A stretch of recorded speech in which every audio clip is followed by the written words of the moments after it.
technology. Listen, you're 100% right, Sean. So go ahead. We're good. We're good. Yeah, so thanks a lot, guys, for joining us. We're on episode 6 here. We've had one hell of a ride so far. I mean, to get Dave Castro on twice, once before some of the changes that took place here with the games cancellation, and then to have his candid feedback last night, after the fact was a pretty big deal. We've had some games champions like Joel Hughes on, who won his first games last year in the 45 to 49 division. Jenn Dieter, who's a 6-time games athlete, who's now part of the crew, and she's here with us. We've had guys like Neil Maddox on, so we're really trying to get look around the community and get some of the best guys possible on this chatter here. On the call and the group that we have right now is Bob Jennings. He's based out of San Diego. This would have been his second games run. When does Lily get back? Running the Legends comp that we're looking. I guess he's looking to put off until December, so I think that's a great spot for us Masters to go toward the tail end of the year. Clint Paddock out of Massachusetts, 4-time games athlete, really the most talkative one on this particular show. We've got Jeb Simmons out of Wisconsin. His presence in Wisconsin when it's in Madison really just brings the level of play and the enthusiasm at the games for at least us as Masters to a whole nother level. So that's a bummer that they're not going to have a chance to be there this year. Mike Kern out of Garden City, New York. He's out of Long Island. 3 times games athlete, placed second in his first year. Justin LaSala, 4 times, right, Justin? This would have been 4 times, placed second last year. And then myself, 3 times, so 16, 17, 18, just to kind of give a synopsis for the folks that are first down or signing on today and for you guys. So we're excited to keep this thing rolling. We've again had some really cool guests, some really just open feedback. We have a lot of fun with this. We keep it as informal as possible. I'm going to pass it over to Justin because he typically starts off with all of our questions. So Tommy is being on with Talking Elite Fitness, and we're excited to get your feedback, your openness, and the experiences that you guys have brought to the table over the years. So Justin, the floor is yours. Yeah, especially from a Masters perspective, for sure. But, we know you guys, you're pretty much the top media guys, that are covering the sport. Tell us about yourself, Sean, give us a quick little gist. All right. Well, first off, thanks so much for having us. Really appreciate being on. Love what you guys have done with us so far. And it's good to be with some fellow Masters athletes. Just nice. I started my career in media in 1997. I got my first job as a sports anchor at a local sports anchor at a small station in Kalispell, Montana. And I worked there for about 1.5 years. And then in the summer of 98, I got a job in Tallahassee, Florida, and went down there and was a sports director at the ABC affiliate down there and worked there for a couple of years. Got to cover Florida State football, which was really cool. Actually covered the year that they beat Michael Vick and Virginia Tech in the Sugar Bowl for the national title. So I was there for that whole Peter Warwick, wasn't like I shot the president thing. I was actually in the room sitting about 2 feet away from him when he said it. Chris Winkie winning the Heisman Trophy. So that was a really cool experience. And then I got my next job in Jacksonville, Florida. That was in 2000. So moved over there and was the weekend sports anchor and reporter, and covered Jacksonville Jaguars, covered NASCAR. Actually, my first Daytona 500 was when Dale Earnhardt got killed. So I was there to cover that. That was crazy. Kind of quite an introduction to the sport. And then covered college basketball, PGA Tour with the Players Championship that was there. I worked there for about 9 years, and I was in Jacksonville when I found CrossFit. Found CrossFit in 2007. And then when the economy kind of tanked in 2008, I knew I had a target on my back because I'd been there for so long. So they didn't renew my contract when it was up. That was in 2009. So I got out of broadcasting, got into PR and marketing for a firm in Jacksonville. Worked there for about 1 year, and then I wanted to get back to California where I was from. And an opportunity arose to work for a similar company in my hometown of Sacramento. So I took it. I moved back home in 2010. And then was working, PR, marketing, doing that. And I was always thinking about, possibly getting back into media. And I was doing some freelance stuff for Comcast Sports Net Bay Area. I covered Stanford spring game when Andrew Luck was there. That was cool. I think like an A's game. a Stanford football game against UCLA. So I got a couple things that I did. And then in 2011, I went to the games as a fan. And I was sitting in the stands. It was right before the Killer Cage event. And I was sitting with my old college roommate, Brandon, with whom I reconnected because of CrossFit. That's a crazy story. And I saw all these ESPN mics and these cameras, and Rory and Miranda were on the floor with the microphones and stuff. I'm like, what the hell? Like, I got to get involved in this. This is like right up my alley. So I kind of sent off a random email to media@crossfit.com and told them who I was and my experience, and said, hey, if you guys ever need somebody, be happy to help. Didn't hear anything. And then February 2012 rolls around, went and got my level 1 at the University of Nevada, Reno. Because the gym I was going to, the guy who owned it said, hey, if you go get your level 1, you can, I'll pay for half of it and you can coach at the gym. I went, that sounds like a really good deal. So I'll do that. Pat Sherwood was one of the instructors. And I approached Pat at one of the breaks and just asked him, hey, how do I get involved? And to Pat's credit, he, gave me his email, and I thought he was kind of blowing me off, but gave me his email. He said, yeah, just send me your info and I'll forward it on. And he did. So fast forward to May of that year, and I got a call from Rory McKernan about helping out with regionals when they were going to go to the Central East Regional and use that as a warm-up for their ESPN broadcast of the games that year. And that's how I got involved. And then it kind of snowballed from there. Nice. Cool. Tommy? Yeah, slightly different path than Sean. My only real connection to sports broadcasting before working for CrossFit was the fact that I grew up in a collection of friends from the time we were young, and we're still really good friends to this day and see each other all the time, where we were all like sports nerds. It's like sports encyclopedic type, knowledge of sports and the teams that we loved. But I actually started out in mental health services as my original career profession. And I got out of school in 2008 as things were starting to take a downturn, and was already starting to think, maybe this wasn't the profession for me, but it was still something I wanted to give a try. My time as a mental health, I was basically a therapist. So I was what's called a rehab specialist. So an extension of therapy in the field. So I was seeing at-risk youth and low socioeconomic status clients in the field, which is a really tough job in my hometown. And my outlet for that as for my own therapeutic purposes became CrossFit, because I found it in 2008. My best friend, he lives directly across the highway from the ranch in Aromas, and his cousin started training with Dave and Dave's older brother Kenny because they went to high school together, and he lost 100 pounds and hit us up because we were fresh out of college. Was like, you got to try this. You guys will love it. And I fell in love with it right away. I went out to the ranch on I think a fall afternoon in 2008, and just got my ass handed to me by Castro and his brother, and was like, hooked from the get-go. But around 2010, I was getting tired of my job, and Castro's older brother proposed opening up an affiliate with him in my hometown of Salinas, California. So it was kind of like the shove to like make the jump for me. So I left my career in mental health services, decided to open up a CrossFit affiliate.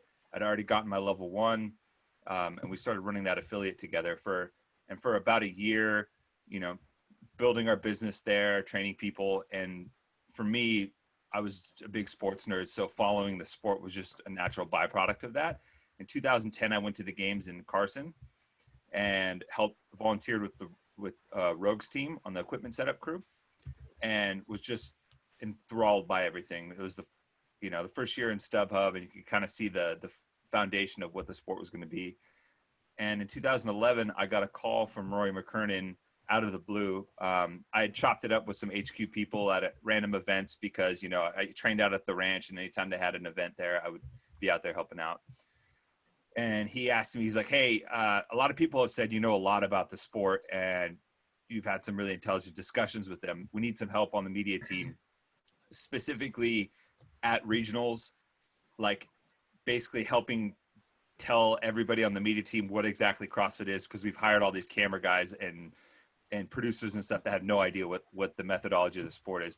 Can you be in Jacksonville, Florida in 2 days?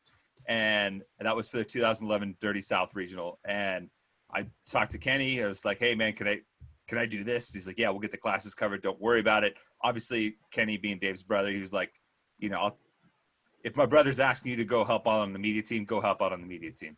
So I was on the road for 5 weeks, traveled to all the regionals, basically carried cameras and helped dictate what CrossFit was to a bunch of camera guys in cargo shorts. And after that, I guess all the camera guys gave me a good review in terms of like, hey, that guy was really helpful, helped me do my job. So HQ would ask me back every time they filmed an update show, and I just kept saying yes to things, whether it was and volunteering for things, whether it was helping set up the studio one day, like just basic labor, or maybe helping write a segment or idea and brainstorm for stuff. And eventually that involved to basically I did the same thing again in 2012. And in 2012, they offered me what was, I guess you would consider a production assistant job, which is a basic general kind of jack of all trades.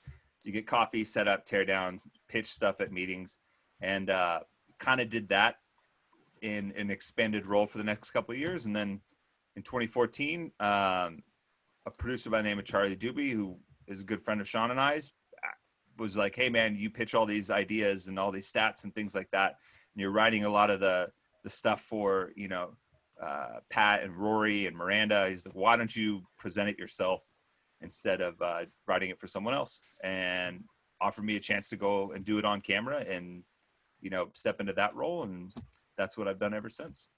Right on. So you guys have been with it from the start pretty much, so last year obviously the bomb just drops, but are you still surprised that there was no coverage for the master athletes? I mean, we had what that was last year was the third year at Madison, right?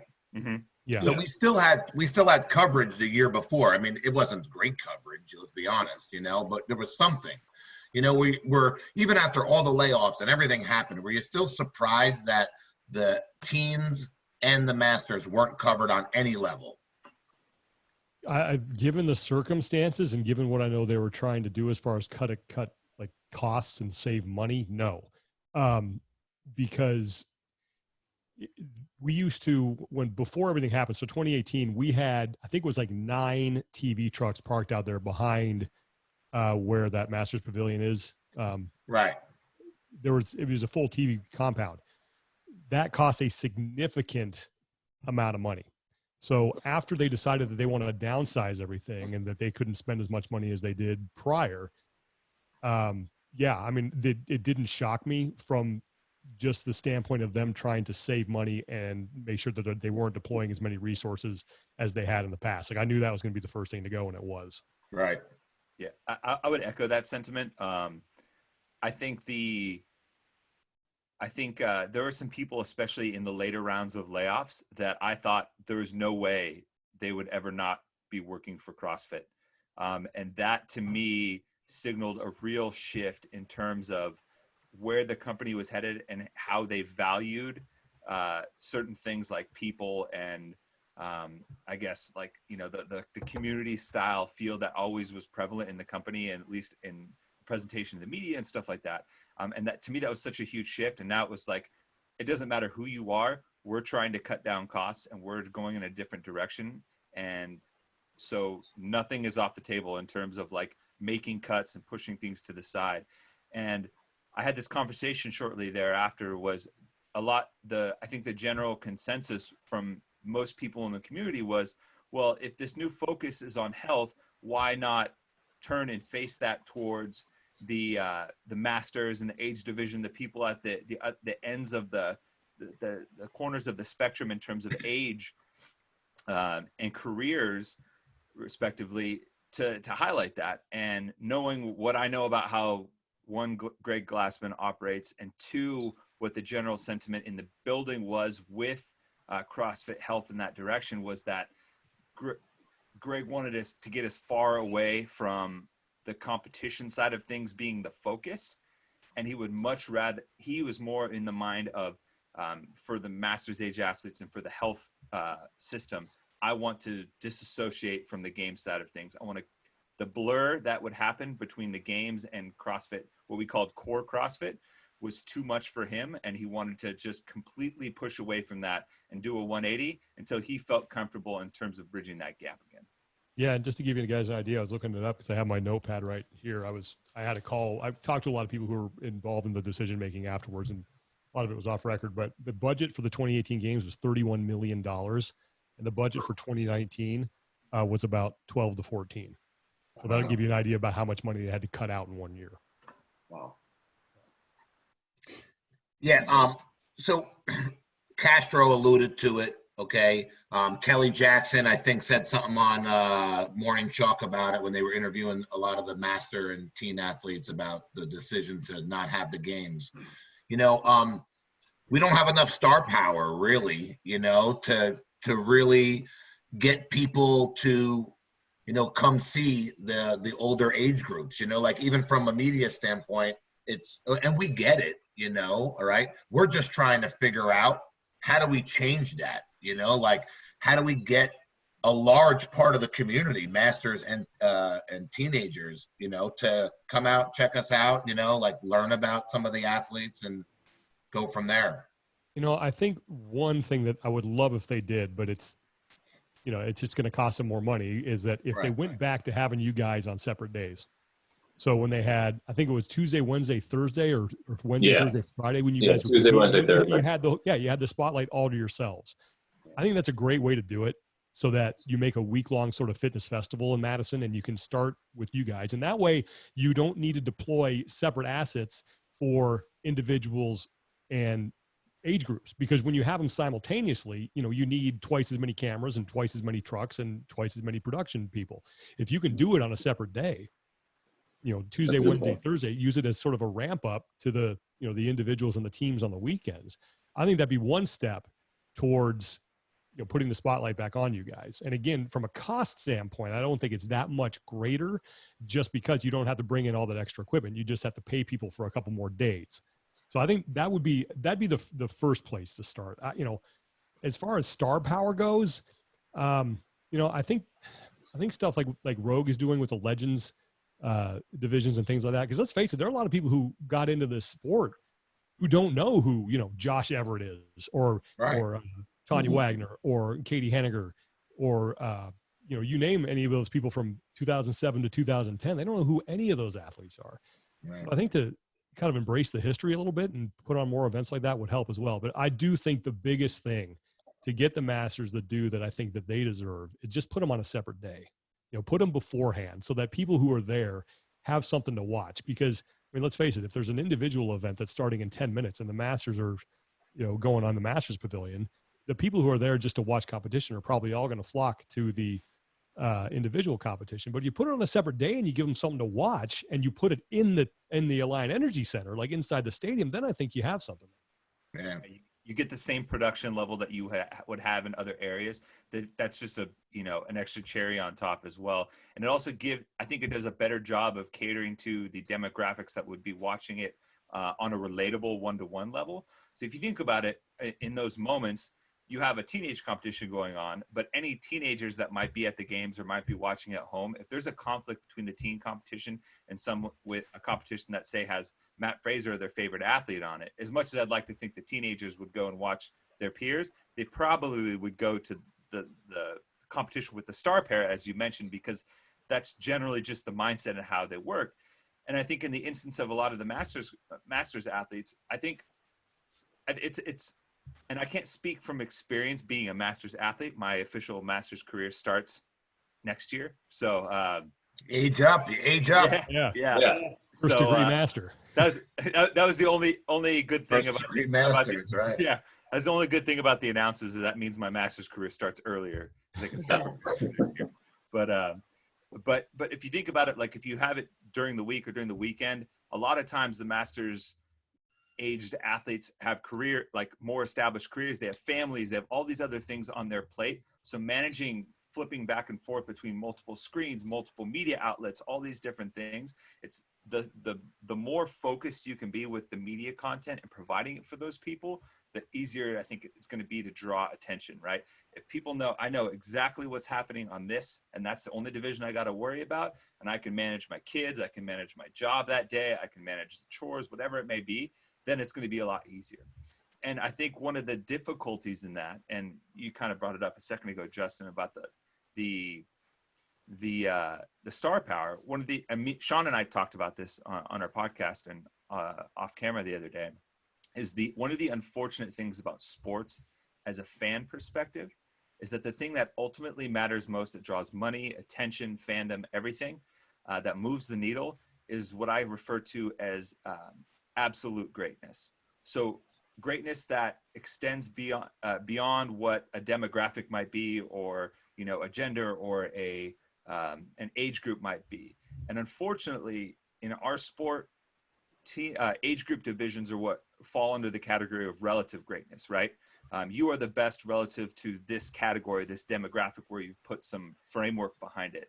And you see it in other sports, unfortunately, where, like say for basketball, for example, one of the reasons why men's basketball draws so much more money, unfortunately, than the women's basketball league is some of the absolute measurables on the men's thing in terms of like dunks, three-point shoots. The physical aspect of it is just on a different scale. They're equal in terms of relative greatness, but absolute greatness, unfortunately, in the age of social media, when people are looking for that 10-second highlight clip, or that 1 rep max lift and training that everybody is looking for, that's really what grabs people's attention and sponsors in the long term. And unfortunately, that's what gets the engagements. And it's kind of an unfair parameter, if you will, but that's kind of the trend of what you've seen in other sports based on, masters categories, like in golf, when, the senior tour doesn't generate nearly as much money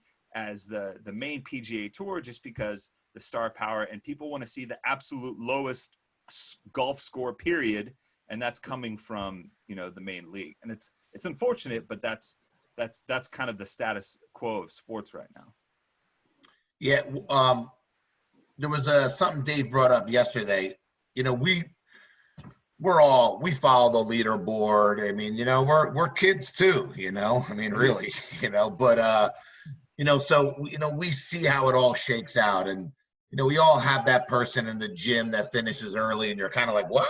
You're done already? Yeah. So we see those on the leaderboard, and we were kind of throwing out some ideas for changes out there. One of the things that kind of stinks is, we get the top 200, and we get a clean slate, which, whether you like that or not, it is what it is, kind of. But we kind of distinguish that, maybe there's a group of like 50 people who don't even do the master qualifier because they're like, oh, I'm not going to make it to the games, So the idea was, Castro said, like, maybe it'd be better to make it 50 or 100, we all have our wish list of rule changes, like what are some things you'd like to see? Obviously, Sean, I think it's a great idea thinking about doing the Masters on a separate day, because it's just, the fans they are into CrossFit. They'll watch anybody CrossFit, for the fun of it, So I think that's a great idea. What are your guys' thoughts on maybe some changes? Because look, Castro listens to us, I mean, he's been on twice.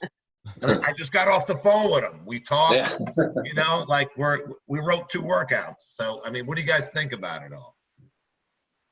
I do like the paring it down to 50. I think that would be good, because I think you are right. I mean, I think there are people who get in, they're like, oh my God, I made it to the qualifier. And then, some more complex movement comes in, like a handstand push-up, and they're like, I'm out, or they can't squat, but they really can't squat below parallel, one of those. Right.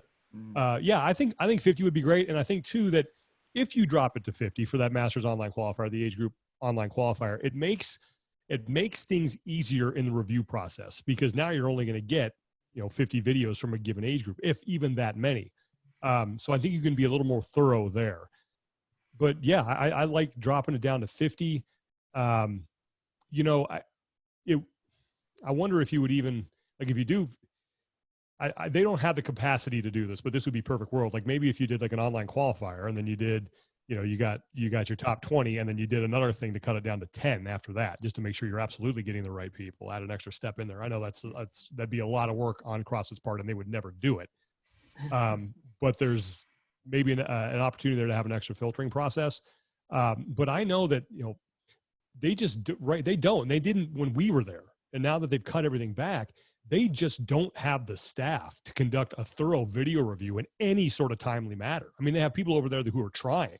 They're trying their hardest to do this. And I've sat there with people who have reviewed videos and I've seen how they go through them. It's not like they just put it on play, regular speed, and kind of keep a passive eye on it and say, all right, yeah, that was good. I mean, they slow it down. They watch it multiple times. Like it's a pretty involved process. And they just do not have the manpower to do that in any sort of timely fashion. I mean, they had to grant themselves an extension just to get this last one done, and they had no intention of putting anybody in Aromas anyway. So, right. Yeah, we asked Dave that, why do it? I mean, he said he wanted us to finish the work, I think that's fair. I mean, which again, but we all thought there wasn't going to be a games, and then we heard Aromas and we were like, maybe there's a hope, So, and then I even heard you guys talking about doing those on separate days, as well. Do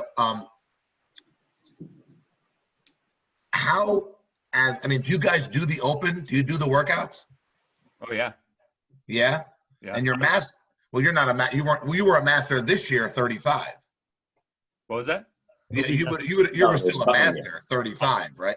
I turn 35 next March, so I'll be a master. Okay. Okay. Yeah. So, Sean, did you do any of the workouts? Open? A couple of them. The past 2 years, past 2 times, I just haven't signed up. It just didn't seem, it's the first year it was hard for me to, hey, here's a company that just fired me and all my friends. Here's 20 of my hard-earned dollars. But I try to do a couple of them when I can. But yeah, I'm not a competitor. So, I work out in my garage. So it's like, I'll do them. I like to mess around with them because they're usually really good tests. For sure. I still do them all. I was in the same boat as Sean last year. I'm a big fan of voting with my dollars. So, and my vote couldn't support that based on the way they treated people at the previous year. But coming into 2020, and just having some talks, there's still a lot of people at HQ that are good friends of ours and people that we value very much so. And knowing the difficulty that they've gone through, not just with the whole survivor's guilt type situation, but then, like Sean said, they're just undermanned right now and having to deal with that. Knowing that kind of stress coming into 2020 Open, I was starting to think, okay, I think I can sign up for the Open this year. I'm going to do the workouts anyways. I have my frenemies and all my people that I compete with, on the side, placing side bets and doing all that fun stuff for the Open. And then, writing for the Morning Chalk Up, that they had a team and they were encouraging everyone to sign up and have a little inter squad competition there. So I ended up doing it this year, and with the people that are still there that I value in mind. But I mean, clearly there's still a lot of people that are still in the boat of, I don't feel comfortable signing up. And I'll be honest, I signed up like Monday morning of the first weekend. So it was like, I did the workout. It was awful. And it's like, you know what? All right, I'm going to sign up last minute. Yeah. We were actually all surprised that the review was better this year. Now, I don't know if that's because they didn't have level ones out there and maybe they weren't as understaffed as normal kind of. I mean, this year they actually handed out penalties and kind of put like an offenders list. What did you call it yesterday, Bob? The naughty list. The naughty list. Okay. All right. Like a little naughty list. All right. It's from our standpoint, that was like a really cool, super huge thing. But for you guys, so has this going to Talking Elite Fitness been a good thing? Like when you look back on it, or is it kind of like what the fuck? We should be back there doing, what we were doing before. I mean, again, we don't know what goes on, but to me, it seemed like the sport was growing, like it looked like you were going to be adding jobs, not taking them away. And listen, Greg is who he is, and he got us here to begin with, quite frankly. So, like, what are your thoughts on that? Like, people probably don't ask you that. You want to go for? I can go for. You want to Go go ahead, first? Sean. You're ready. It's both. So just to talk about, in case I've mentioned this before, but just for people who don't know. So at the end of 2018, at the end of the games, the plan was, we had just been on, so regionals, you go back to regionals of 2018, regionals were on CBS, the network. So over-air network television on a weekend. They were on CBS Sports Network as well. The games were on both CBS Sports Network and CBS, the main network as well again. So the plan was that CBS, going into 2019, wanted content around the Open. They wanted content leading into regionals. They wanted all the regional weekends, and they wanted the games. So what we had worked for so hard, since, I got there part-time in 2012, full-time in 2013. What we had worked so hard for was right there. Like, we were on the launching pad. We were finally going to be on a major network. We were going to be, we're in the mainstream now. We're going to grow the sport to where we thought it could go. So when that plug got pulled, yeah, that was a hard pill to swallow. When we do, I still think, man, if that just hadn't happened, where would we be right now? But getting to the Talking Elite Fitness thing, I think it's been a great thing. Tommy and I have a lot more freedom to talk about kind of what we want to talk about, and we can work from home. Tommy's had some great opportunities with Morning Chalk Up. I've been able to do other stuff in other sports, which has been a lot of fun. But the problem is that, and I guess it was kind of this way too at CrossFit, but we are so now dependent on the success of other people. If these sanction events go under and there are no sanction events next year, then what are we doing? What are we covering? Right. Hopefully we'll still have the games and we'll have a couple of events, but we need the supporting infrastructure of this thing to succeed, so we have something to talk about and we can succeed. It's a very delicate house of cards right now. Can I ask you a question? Yeah. I know you were talking about CBS. So like it was on ESPN. Like what happened to that? And what do you mean like the plug was pulled for CBS? So, I don't under. I mean, the plug was pulled when Greg disbanded the media department. So that was, he just said, no, you're done and that's it. And in fact, they were scrambling to put on, like, they owed CBS 2 hours of content because they thought they were going to do the Invitational, and CBS wanted that. So that wasn't going to happen. So they had to figure out how they're going to fill that. But not to make this too long, but ESPN was doing CrossFit a favor. They're like, give us some content and we'll put it on when we can. And that's why when you look at the first year, I think we were live was 2013. I think it was 13, right? Yeah. And we got bumped. So. We were like for women's tennis and we got shoved to ESPN News. And so we were not a priority. CBS, when they got involved, they were more of what I would call a traditional partner in the broadcast sense, in that they didn't invest a ton of money, but they were certainly invested in helping us grow the sport and making us one of their sort of featured things. Because when you start a 24-hour sports network and you're going up against ESPN and Fox Sports, you got to have content, you got to have programming. And we were certainly going to be able to provide that for them. So when Greg disbanded the media team, that all went away. And CBS wasn't going to be able to get what they got in 2019. I mean, there were some attempts to kind of make something happen, but CrossFit had no interest in ever making a deal with anybody to keep that going. Yeah, and to piggyback off of that, CBS wasn't the only deal that CrossFit walked away from as a result of disbanding that media team. So CBS was going to be the network partner for CrossFit. And when Sean says they were more of a partner, I mean, just going back to 2018 regionals, if you opened up the CBS Sports app, you would see CrossFit banners and branding and logo and running ads and things like that all across. So the messaging was very clear that this is something we stand behind and we want to continue to promote, which is fantastic because CBS is the most watched network in the United States. And it's not just the sports that ESPN brings. So if you're looking at CrossFit from a fitness methodology and from a core content perspective, CBS would be a better network partner for the company as a whole because they reach a wider demographic of people on a regular basis. On top of that, there was a deal with Facebook to be the live streaming, internet streaming partner for the games.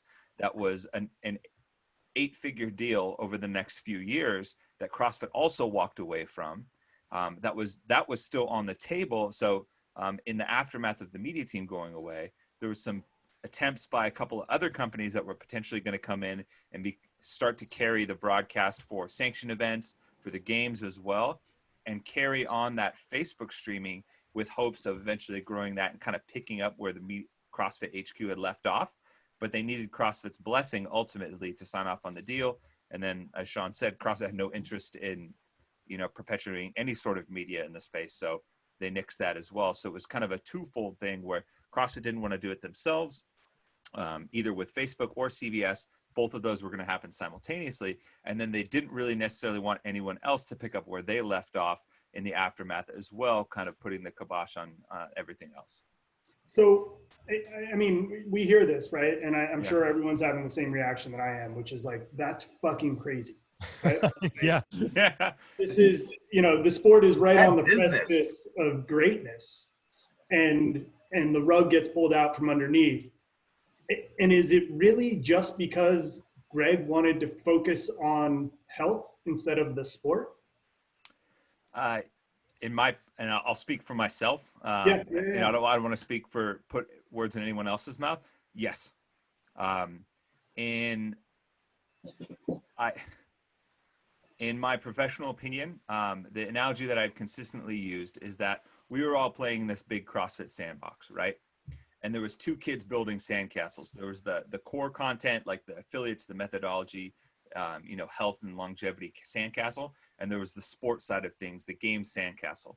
And Dave and Justin were given, the reins to control the sport, while Greg and a few of his inner circle were focusing more on the core content stuff. And then all of a sudden one day, Greg looked over and the game sandcastle was this big, shiny, beautiful thing. And he looked at his sandcastle and was like, man, I don't have something that's equal or as good as that to show for it right now. And instead of, hey, let's use that to build my own sandcastle up, I decided to knock it all down. So we're back to square one and I can start building myself, with the gloves off. And that's what I've always felt like it was. Because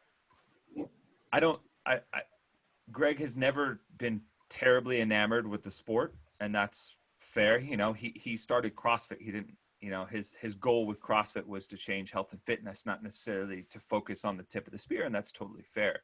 But where I think that things fell short is he has never really valued the games and the sports side of things for being a kind of a lead blocker for the methodology in terms of exposing it to other people and opening the door for other people to learn about CrossFit. And then, you get the secondary and tertiary, signups from people. Like it's not always like, hey, I saw the games on TV and I'm going to go do it. It's, hey, I saw the games on my TV, like CrossFit seeds kind of planted. Then I go and see a friend of mine that hasn't been doing it forever. And he's not someone I view as an athlete, but he lost some weight. And I'm like, hey, you're doing that thing I saw on TV. And then maybe now I've kind of softened the blow a little bit and I'll go do it myself. There's all these different anecdotal stories similar to that we have experienced through the podcast that do that as well. And I just don't think that Greg's team is invested enough on the sports side of things to actually look and dig that up and see it. So unfortunately, that was always going to be a situation where it wasn't valued to the extent that I think that it was. Yeah, and there is that quote from Greg, and I'm going to butcher it, right? I mean, I'm roughly paraphrasing it right now, where he basically said, I don't think some guy snatching 315 is impressive. I think, somebody using CrossFit to recover from diabetes is, right? Mm-hmm. Yeah. And I just look at the two things as they're not mutually exclusive, right? Exactly. I'm not gonna not play tennis because I'll never be Roger Federer, right? Like, that's just fucking stupid, right? Like, I'm going to go out and play tennis because, Roger Federer plays and it's aspirational, right? But, I'm with you guys, man. Like, clearly couldn't see the forest for the trees. Yeah, and his argument a lot too. And I think there's a little something to this, is that people, the only thing if they saw on TV was the CrossFit Games. There's no way they're going to a gym. They're like, that's way too crazy for me. Fine. I've talked to gym owners who have said that they have spent a lot more time defending CrossFit than actually, getting people in who don't have a negative perception of it already. So I'm willing to grant that. But at the same time, if you're going to switch, so there's two problems. first of all, I agree with the health methodology or the health message. I think we all agree with that. We both do. Yeah. I Everyone. mean, 100%. Like that message, especially now with what we're going through, needs to get out there. The two problems I have is, first, how is that being communicated outside of the CrossFit bubble? Because really all CrossFit does is talk to people who are already in the bubble for the most part. I mean, they don't do any exterior advertising, and in whether or would like it or not, the games were the only thing that they had that got out of that bubble and people might see.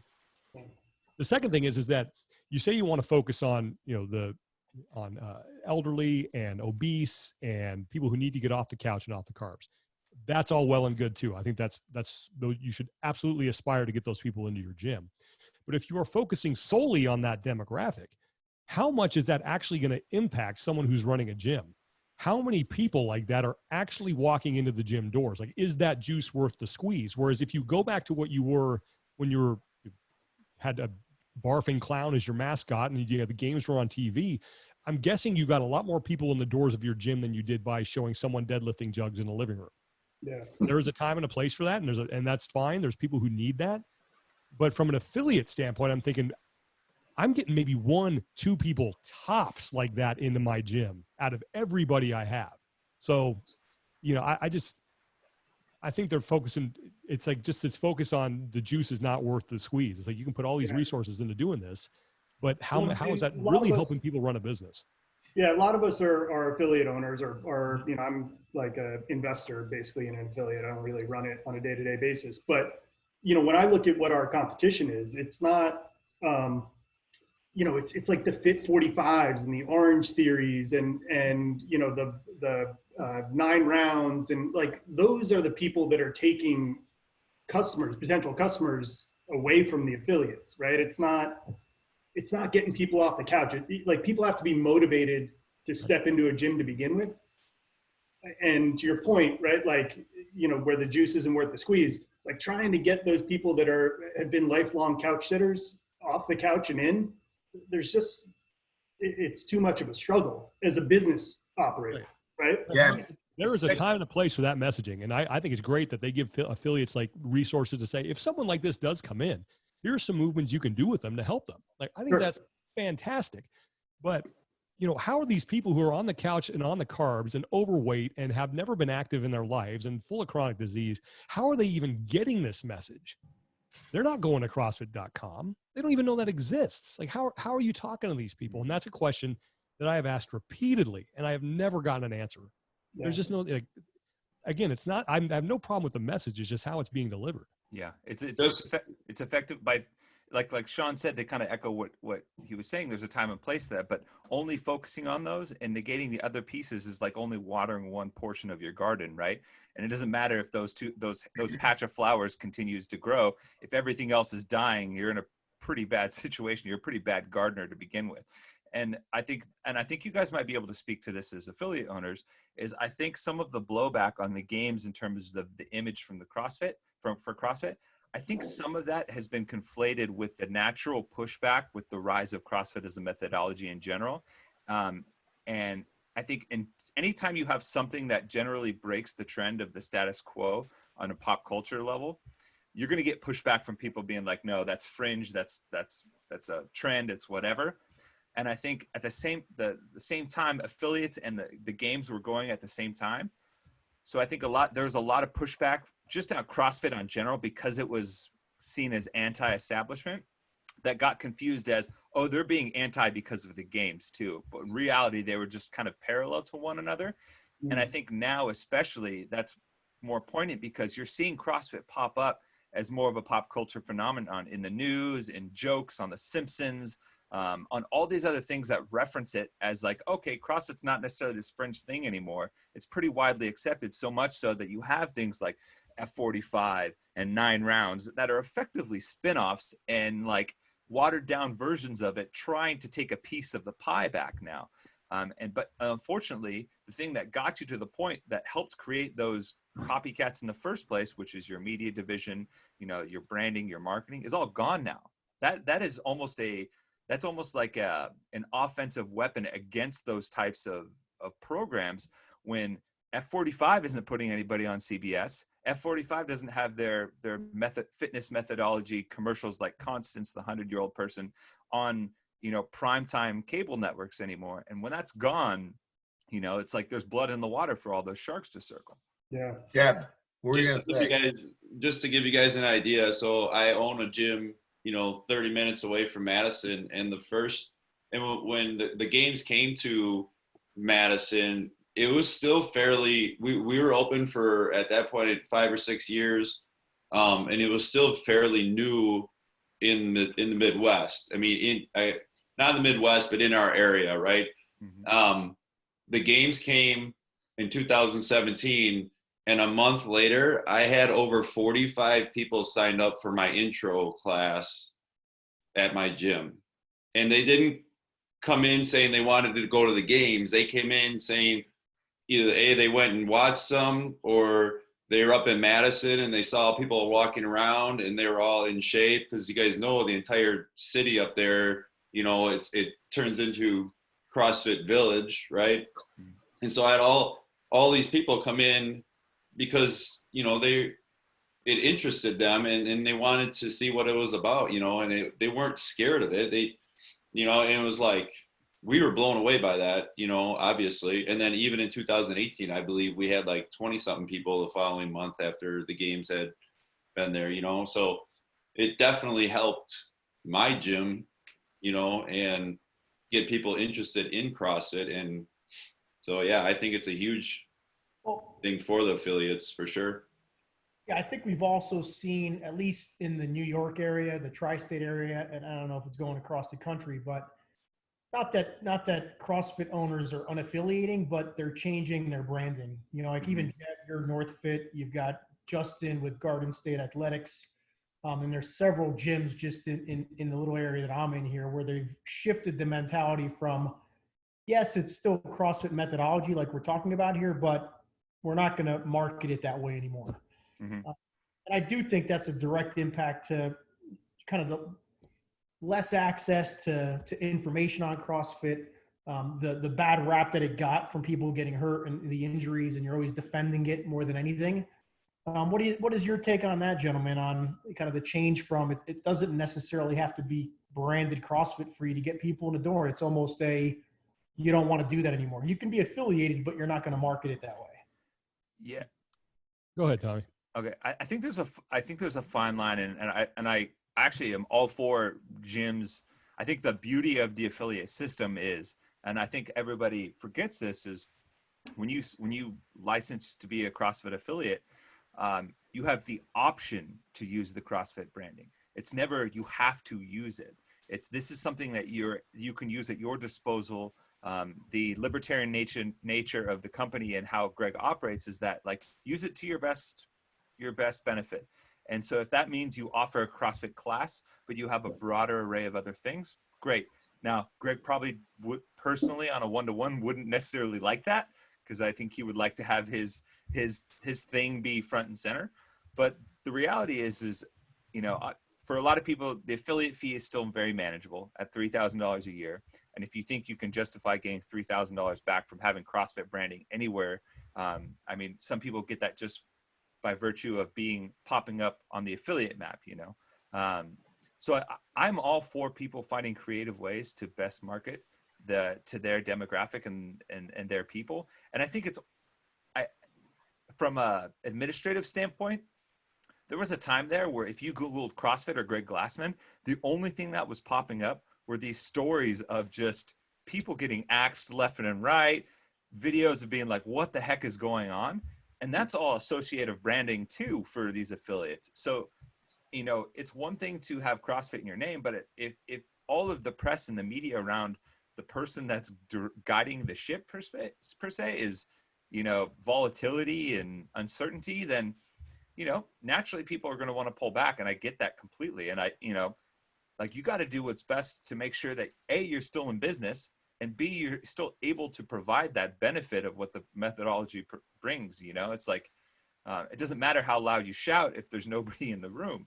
And so as long as you can still do that, then, by all means, take advantage of the relaxed affiliate system that there is. Yeah, I've talked to a couple of affiliate owners, and I think that before all the changes happened. There was never like a strategy or like a mission statement or anything like that from CrossFit. But I think affiliates kind of got what it was all about, given everything that was the media that was being put out. And, someone could come in and say, well, what is it you guys do? And you could probably go online and say, well, this is it. It's like, we have the games and but this isn't what everyone does, but this is kind of what it's like. And we're affiliated with that. And that's pretty neat. And, for your affiliate fee, you got on TV, that was your advertising. Your brand was on national television. So I think people kind of felt that there was some sort of direction. And then once everything changed, I've had the conversations I've had with the affiliate owners, pretty high profile ones, is like, I don't know what I'm getting for this money.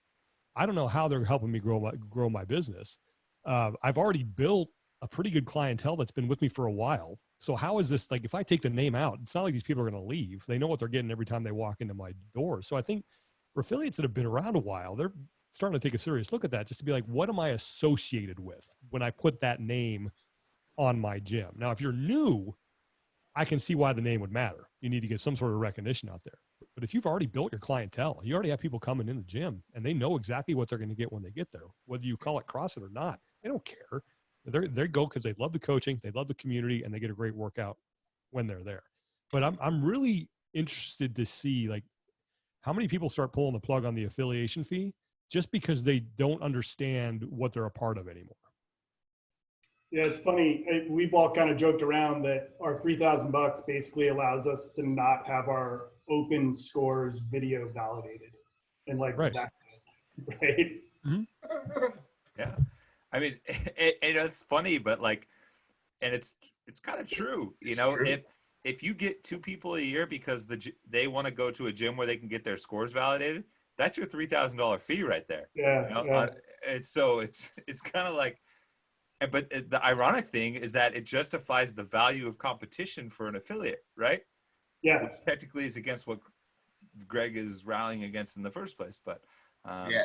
Have we seen an uptick in affiliates over the last 2 years, or I don't follow that closely. It seems like it's been pretty flat. If anything, in this area, there's consolidation taking place. So if I'm Greg, I'm starting to be a little bit concerned about, this is my recurring revenue as a business model. I'm getting $3,000 from 15,000 affiliates. If that number stays flat, then I'm not growing. Mm-hmm. And if I'm losing now because of whatever's taking place internally, how does that help his business model? Yeah. So that's kind of the way I think financial. They reached their peak of affiliation. I think about 2014, 2015 was really where it, hit his zenith, and then it kind of leveled off from there. And now I think it probably is. I don't know this for a fact. I would not be surprised if it was declining. And I think especially with what's going on right now with the coronavirus, I've talked to affiliate owners who are like, I don't even know if I'm going to be able to reopen. Mm-hmm. But this is going to wreak some havoc on a lot of people. Then the question becomes, okay, well, how do you grow that again? Yeah. Mm-hmm. I have some of the numbers. I've compiled some of the stats for that, for just some articles and stuff like that. But Sean was right. Like the in terms of growth, 2014, 2015 was the peak. It was still growing. I think it leveled off in the United States. Outside of the United States, but United States stayed basically flat. And in around that time when it was hitting that peak is when they broke the 15,000. I think 2018 is when they broke 15,000, and it had consistently stayed north of the 15,000 mark, but hovering around in that area.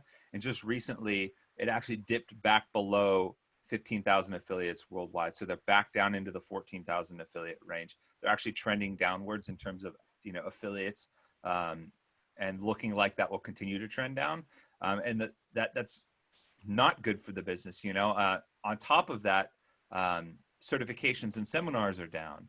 And I mean, now with coronavirus and the COVID pandemic, they're all gone outside of the handful of online ones that they've adapted. But by my estimation and doing some of the math based on the loss of revenue from seminars, as well as the fact that they're pausing affiliate fees right now, CrossFit is at a burn rate of roughly $1 million a month, which is not good. And it's going to be difficult to sustain long-term, especially if some more affiliates go under in the near term. Right now, by my tally, there's about 50 affiliates that have closed permanently because of the pandemic.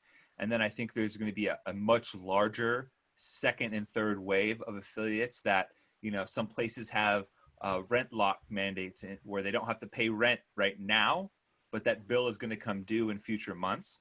And so certain gyms are able to stay afloat now, but 3 to 4 months down the line when the bill comes due, it's going to be really hard if they haven't rebuilt their clientele platform. The affiliate that I go to has seen a significant drop, almost half in their affiliation, just from people sticking on during this time. Now, granted, the overhead is lower too, but it's this dance that a lot of people are going to do, and I don't think CrossFit Inc. was prepared for it.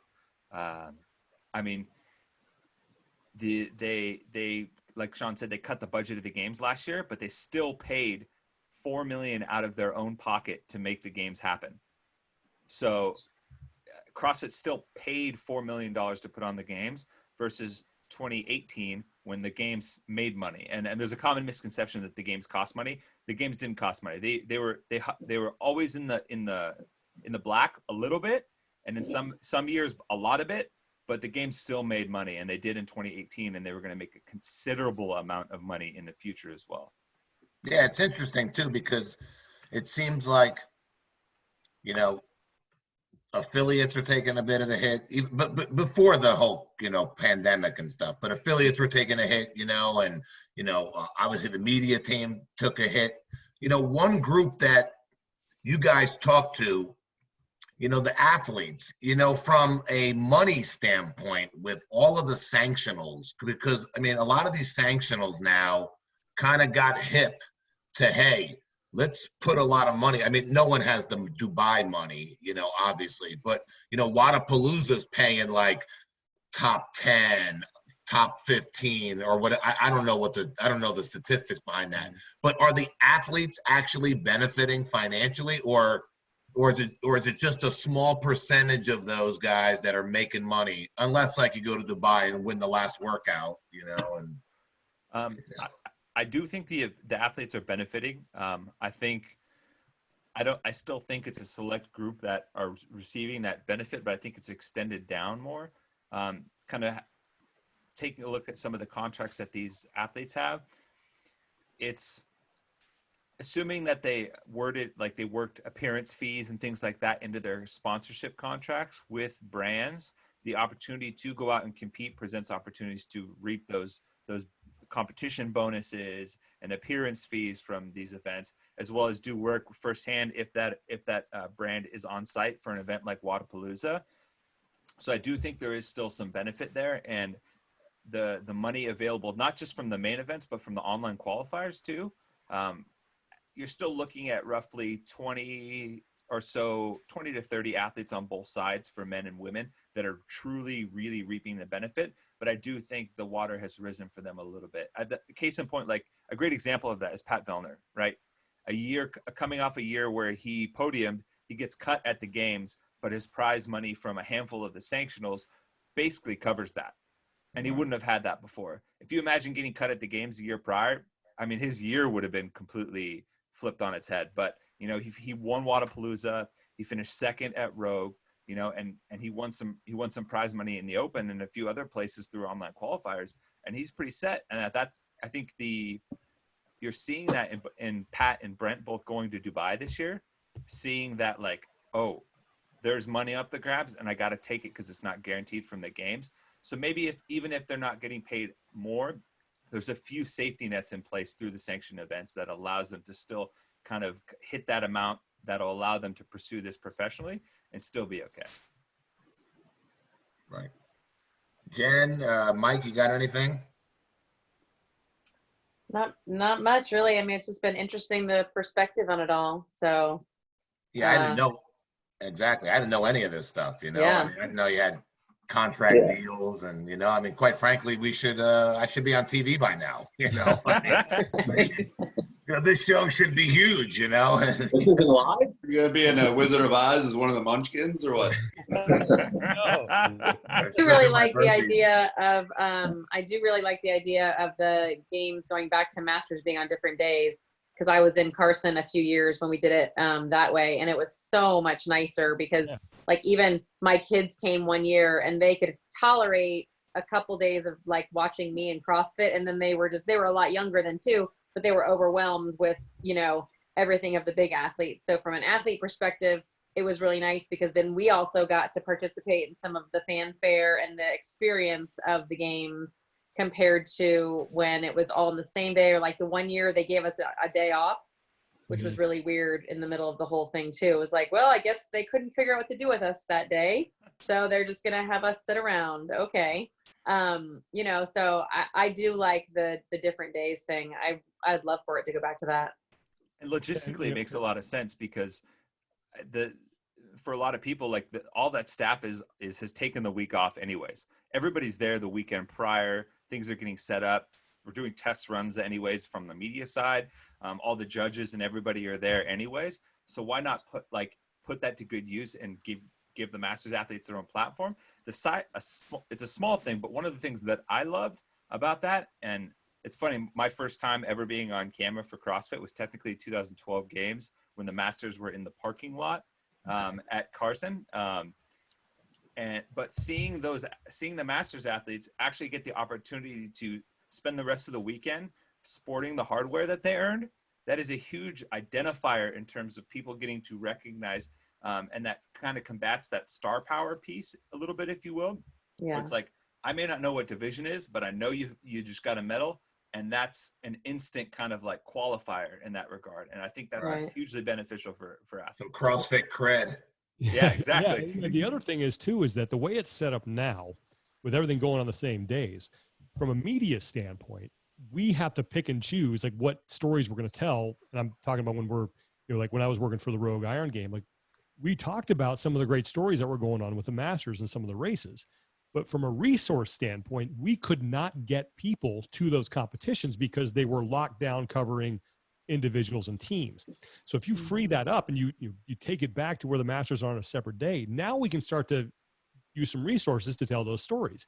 Now, are we going to be able to show whole events? No, but we might be able to give people credit who have these great streaks, or who there was a great event. We can show highlights of that. At least we can get it out there. But the way it is now, it's like we just had no opportunity. Like I was at the desk for like 10 hours straight one day. I had no opportunity to go walk around, and I love going to the Masters Pavilion and checking out the action. But it just became like you're making it impossible for us to tell these stories because of when you're holding it. And again, I know it all comes down to money, and that's the bottom line. Like they had to find a way to save money, and that was it. But if there is a way to put the Masters on separate days and make it not that more expensive, I'd absolutely love to see them do it, because I like watching the competition too. Like this was the first year where I had no idea what happened in the Masters competition. None. I had to wait till I got, everything was said and done. Sean, I killed it, man. You missed it. Yeah. No, Yeah, Sean, I mean, you said that about like, there's a lot of great stories out there. I mean, Clinton Paddock, this guy's all personality, man. Let me tell you, he wants a pool at CrossFit gyms. Hey, so Sean, you talked a little earlier about like, the people not knowing the legends of the sport and stuff like that. And I guess I got a kind of a two-part question. Like, would it help? Because a lot of those legends of the sport are Masters age now. Would it help if they would compete? And I don't know how well you guys know some of them, but why don't they compete?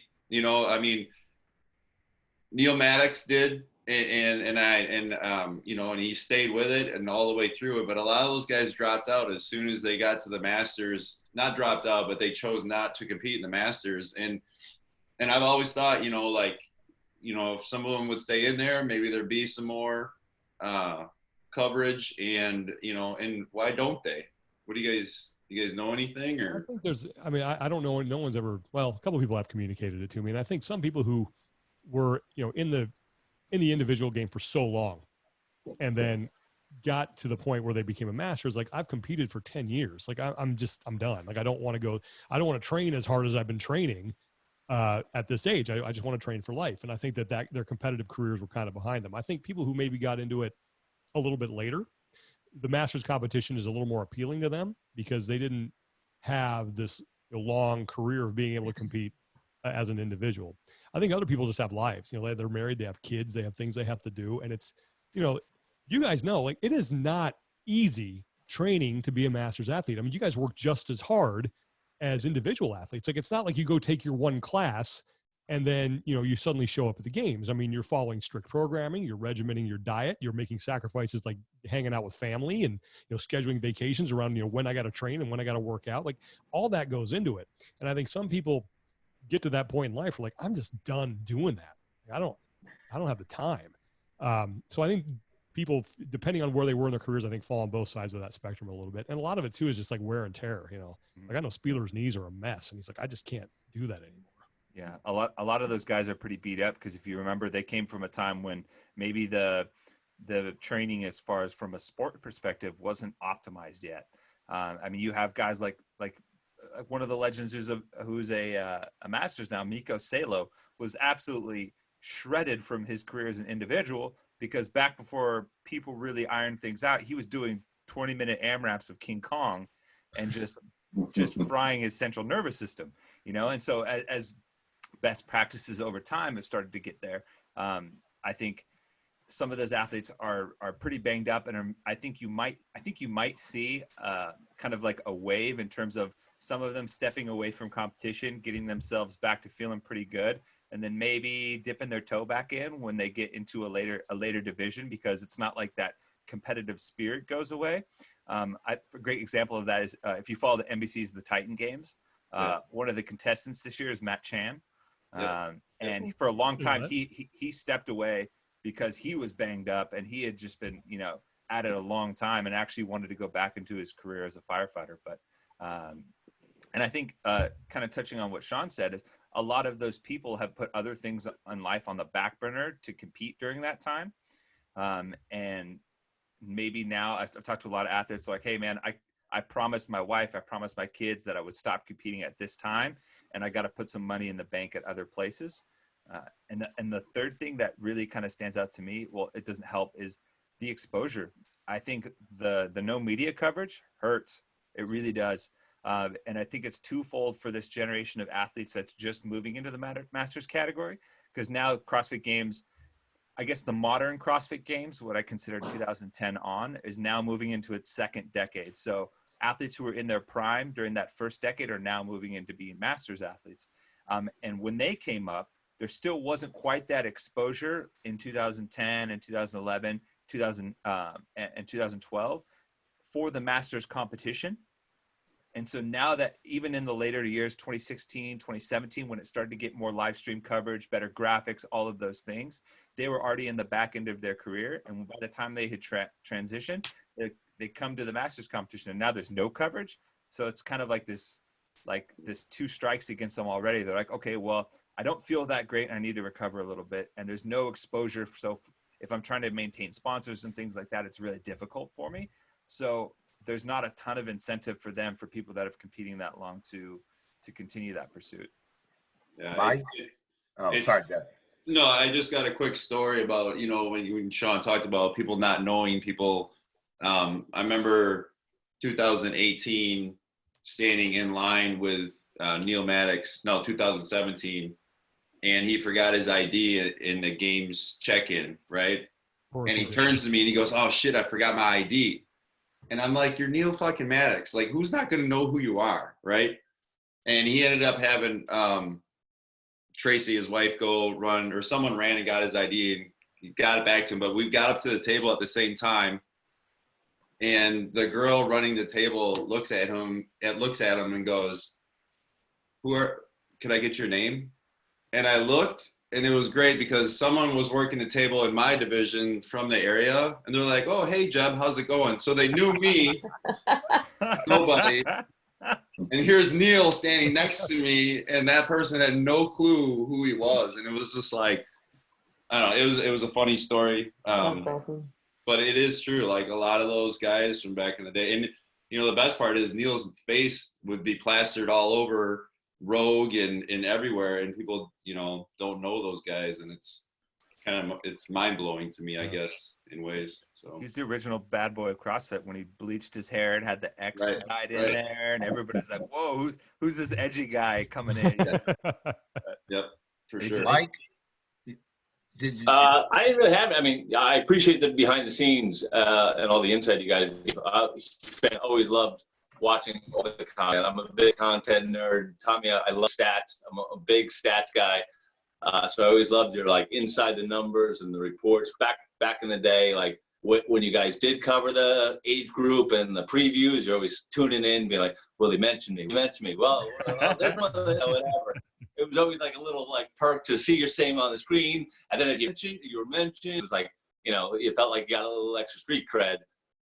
Granted, you gave a little too much air to Ramirez, but don't hold it you guys against have us. any follow-up with him yet? Do we have follow-up interviews with him? I haven't heard anything from that guy. Mike brought this up to Castro last night, and I didn't even know anything about it. But he brought up the point that, you know, with obviously it looks like it's just going to be the individuals, and it looks like it's going to be a really small group, like maybe 20, you know. And he brought up the point that, you know, Froning's never been there, and he made it into the top 20. You know, can you see that happening? Is there any word on the street? Or I mean, he's got a family now. So, I'd be shocked. I would be shocked if that happened. I think Rich me too. has nothing left to prove. I don't think he even wants to give anybody any sort of, you know, hope that he's coming back and start that whole thing. I think that if he had to take a year off of the team competition, he would, and just gives them more time to train to come back and do what they do in 2021. Yeah, Right. I think the ultimate. So, if the team, when my professional opinion is that it's only a matter of time before the team competition gets the boot as well for this year.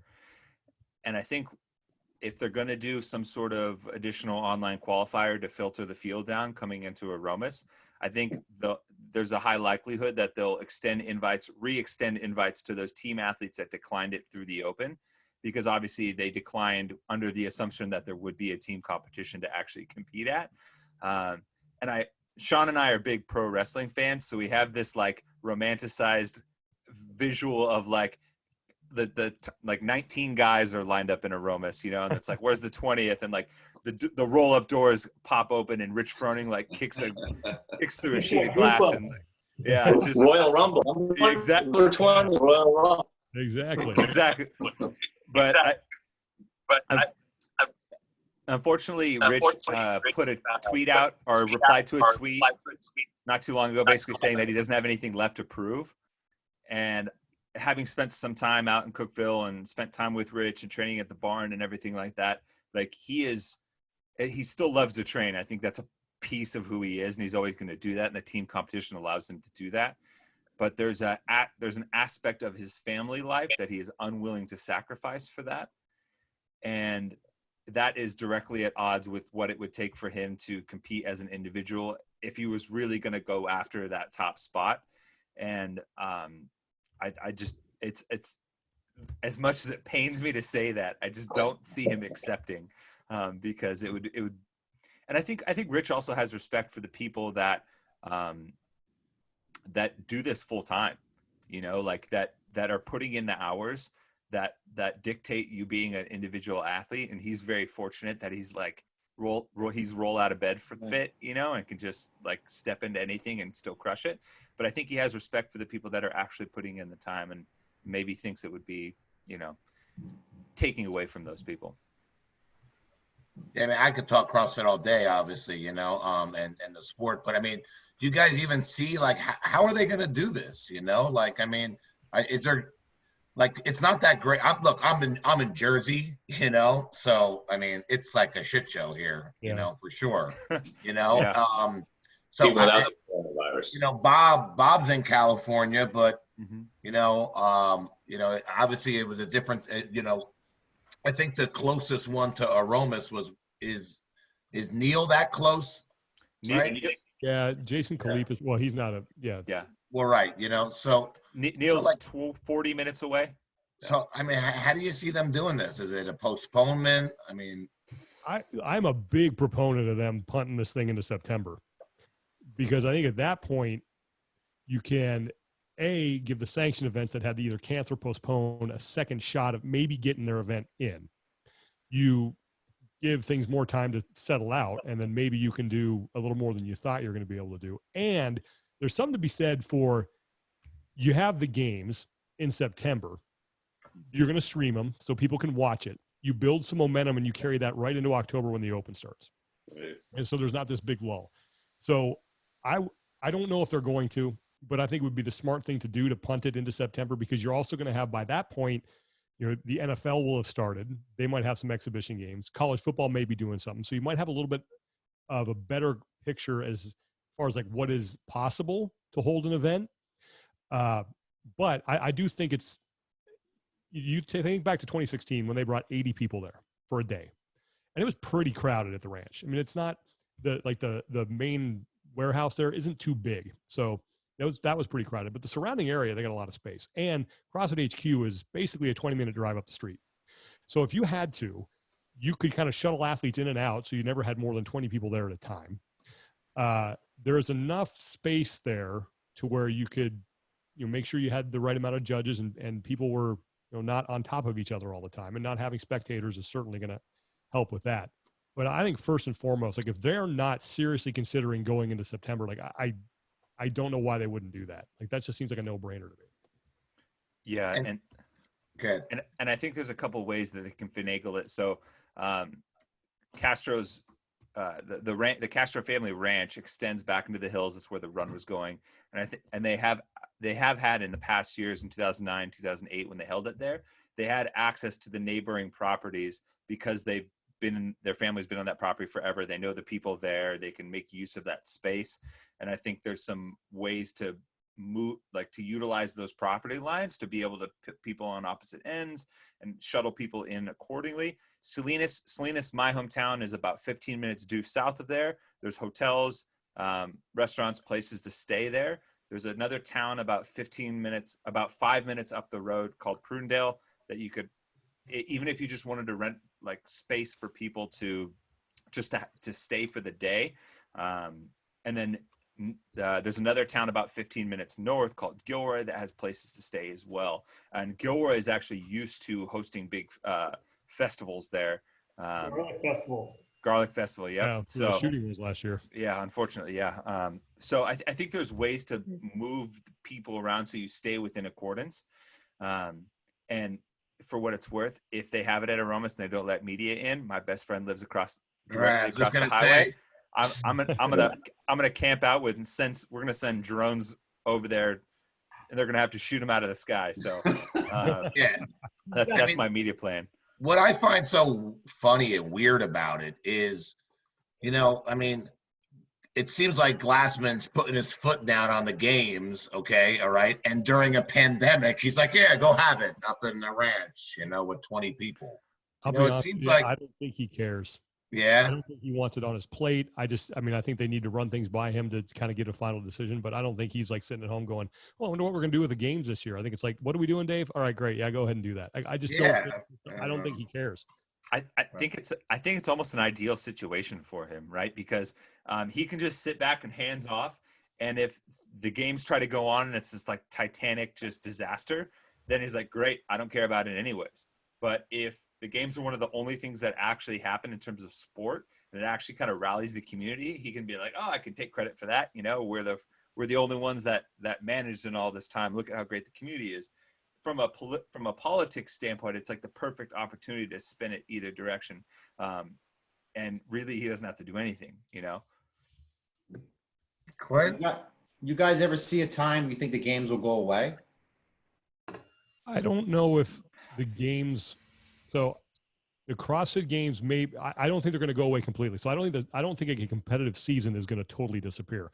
I think it might take on a different form. And I think what's going on right now with all these cancellations and postponements is certainly accelerating that process. Going into the season, I think Tommy agrees that 28 sanctioned events was just way too many. That's way too many. But that being said, these events should have the opportunity to stand on their own 2 feet and show exactly what they can do. I wouldn't be surprised, though, out of all this, if that, you look at there are 3 or 4 entities out there that are running these things that have the resources to absorb what's going on right now and put on good events next season.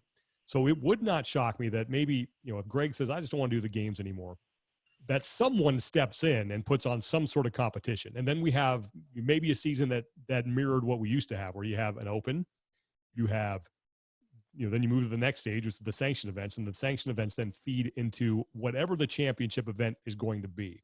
There's just too much interest and too much demand for this for it to completely and totally go away to where there is no competitive avenue for these athletes.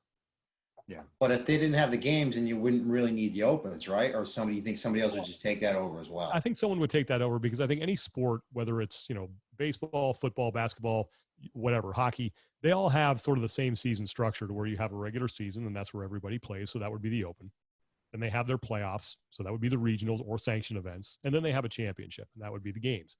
So I think whoever's going to take this over would look at that and try to mirror that sort of structure because it's what makes the most sense to the most people from a sports fan standpoint. It's easier to follow. It tracks linearly. And if you look at this year, how many sanction events actually use the open as the qualifier to some extent this year, I think that's the kind of the testing ground for them to potentially find some common ground, even if they do stay independent organizations all working together, similar like to the PGA Tour, where each tournament is owned and run independently, but they all work under the PGA Tour umbrella. Same with a lot of the ATP tennis tours, where you have athletes on multiple continents and countries all over the world moving around quite a bit. Now, the issue with CrossFit, obviously, in that is that you can't have athletes compete as much as you do golf or tennis because it would just be devastating long term to the athletes. But I think there's something that can be gleaned from that, whether it's taking like the concept of majors, with like these big events that really count for more, have more spots. Then this is all assuming that CrossFit Inc. steps away from it. You still have the championship, you still have all the sanction events with a few majors that maybe qualify more people with some sort of open style format.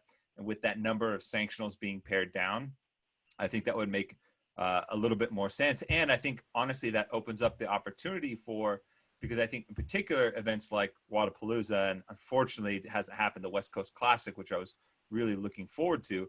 I think there's going to be I don't want to say cookie cutter, but there's going to be a best practice scenario where people are going to look at and think about, not just from a community standpoint, but from a financial standpoint. It makes sense to have these additional divisions, right? Because it pulls in more fans, pulls in a bigger community. So there's more opportunities for masters athletes, for teenage athletes to compete as well. Once you start to kind of weed out the smaller events or the events that can't stand on their own 2 feet, that weren't going to ever have those anyways. Because I think long-term for like Wadapalooza is a great example, right? They started as a community-oriented event and they have more divisions on tap than anyone. And they're by far the biggest and brightest event, at least from an optics standpoint. And I think taking that model and paring it down, whether it's, you just do masters or you just do teens and stuff like that, as you'll see other events start to maybe follow suit once they kind of get their feet underneath them in terms of like, all right, we're a sanctioned event. We can actually put on an event and we're not going to go under in a year or two, which that would be my hope if CrossFit stepped away from it. You guys do the workout at all I sent you?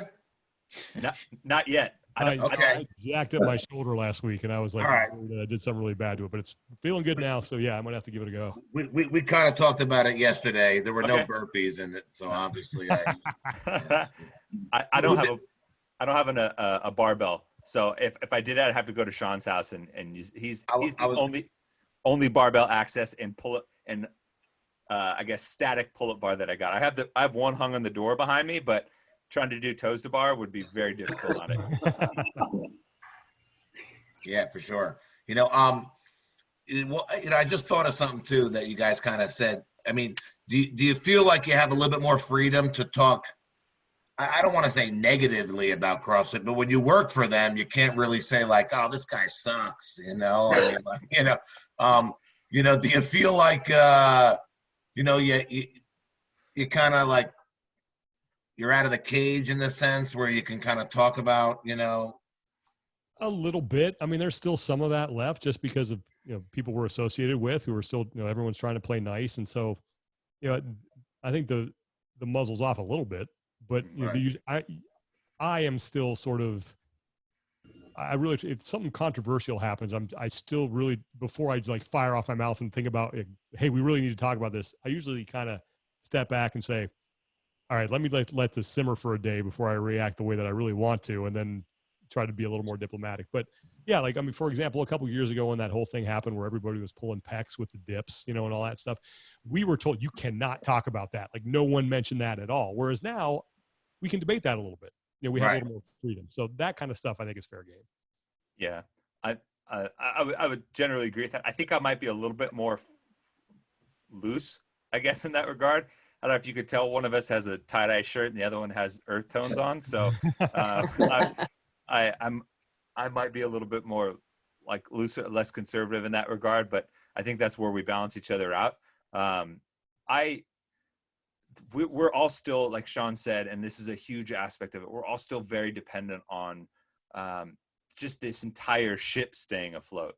And so we have more freedom to be critical when it's, there's a chance to, and we should be critical.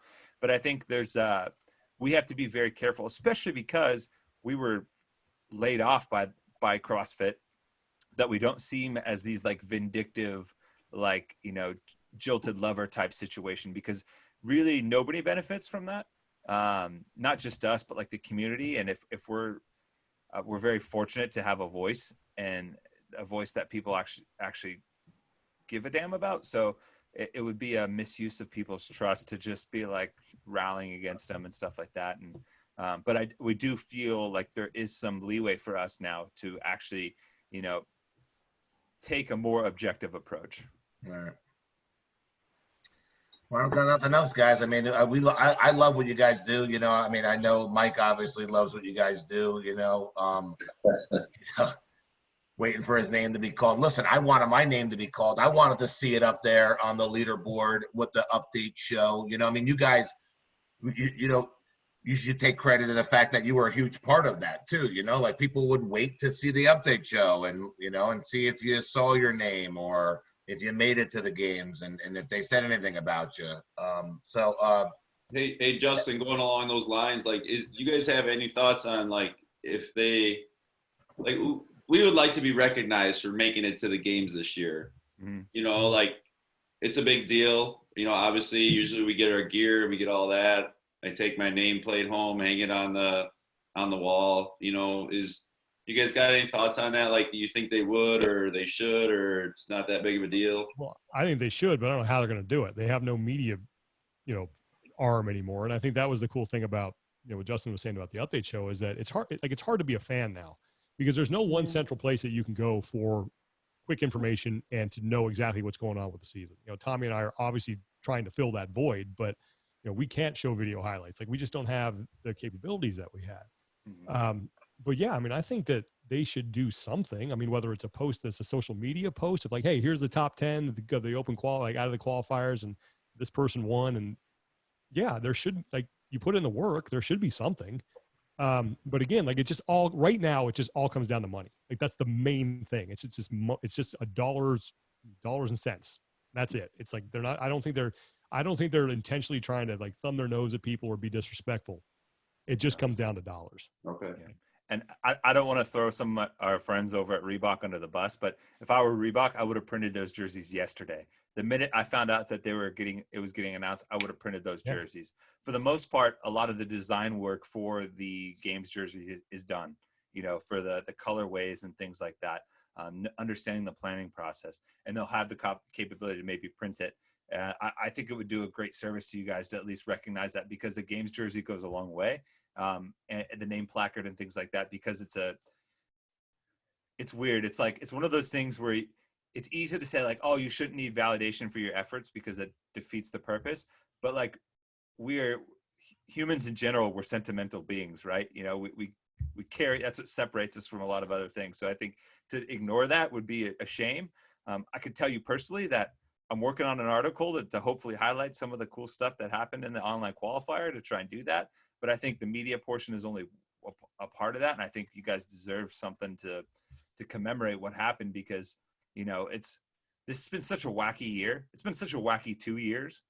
It's like, not only do those jerseys commemorate your actions, but they serve as an anchor to remember what things were like back then. So you can have some sort of, I don't know, kind of mental checkpoint to kind of move forward and keep going on. So I hope something's in the works for that. I think it would be really cool to at least send out like a pair of a jersey and a jersey shirt and a pair of shorts with the game's numbers and stuff printed. Would be And that really little coin, that little Yes, coin The thing. coin. Right. See, the coin, that's where I was going to go, Jen. You stole it from me. You I stole had to it. say something on the I episode. know. I mean, you stole it. that But the coin. coin, that was great. Those things are. All I want to know is, do I have to go buy a pair of Nano 10s? Ooh, Yeah. That's a good, My fucking 10s, bro. I could tell you, man. I don't know. I won't say anything about the design because I think design is subjective for people. You know, like I love I was a kid in the 90s, so like 90s Reebok styling is like what I grew up on. And those shoes, the 10s fit that for me. I love them. I was a basketball player and it has a slightly higher profile around the ankle. So it hugs the ankle a little bit more. I have You said you were a kid in the 90s? Oh my Yeah. God. Yeah. I know. So was I. I was too.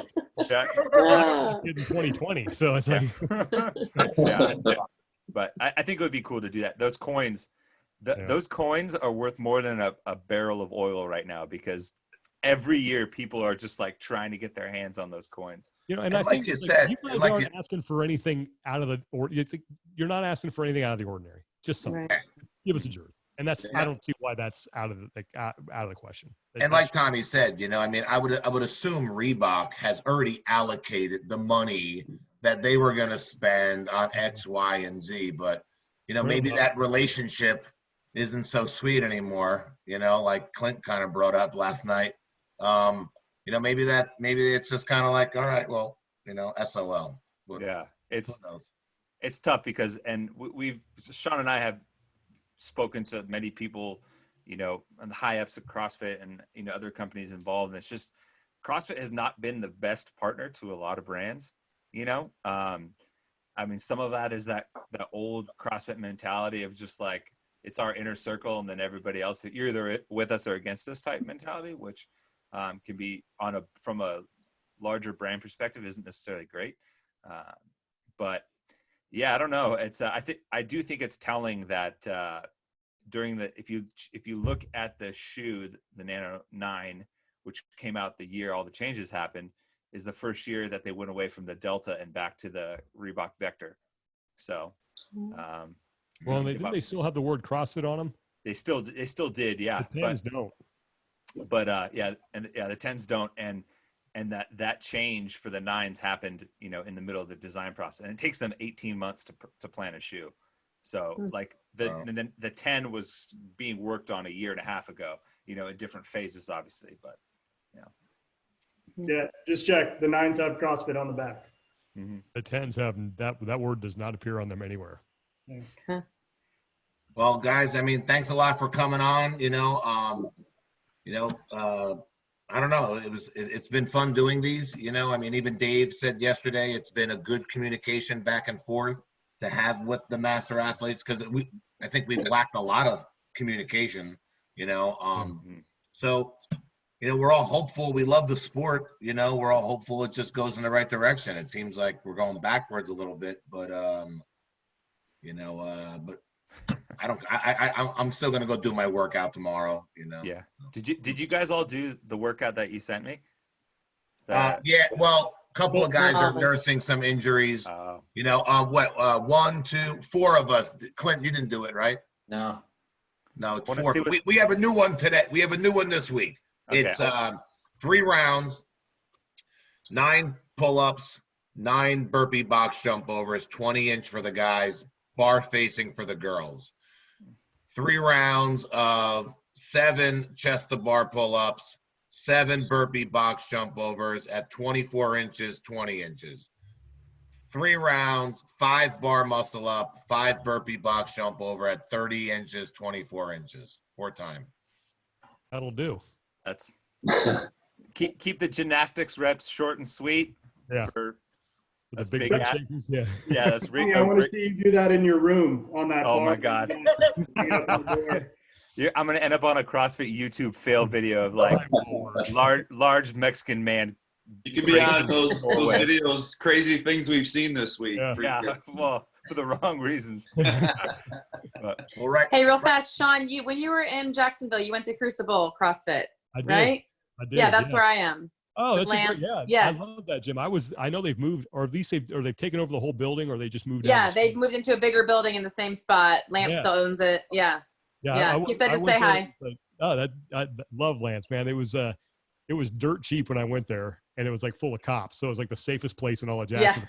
I go work out. It hasn't changed much. It's still Like great. 4 cop cars like parked out back. I'm like, this is gonna be great. Like nothing's gonna happen. Here. It was a lot of fun. Good stuff. Well, stop by if you're back in Oh, Jacksonville. I'd love to. Yeah, absolutely. Very good. Well, right on, guys. Who do we got next week? Anna? Yeah, we got Anna next week. Anna Tobias next week. Oh, yeah. So, we're trucking along. Are you guys? Are we still recording, or is it still hot? Yeah. We can stop it. No, I was gonna tell you something off camera, but that's it. Yeah, no, let's stop it. We Stop want to recording. know. We want to know anything we can. No, I was gonna tell you about the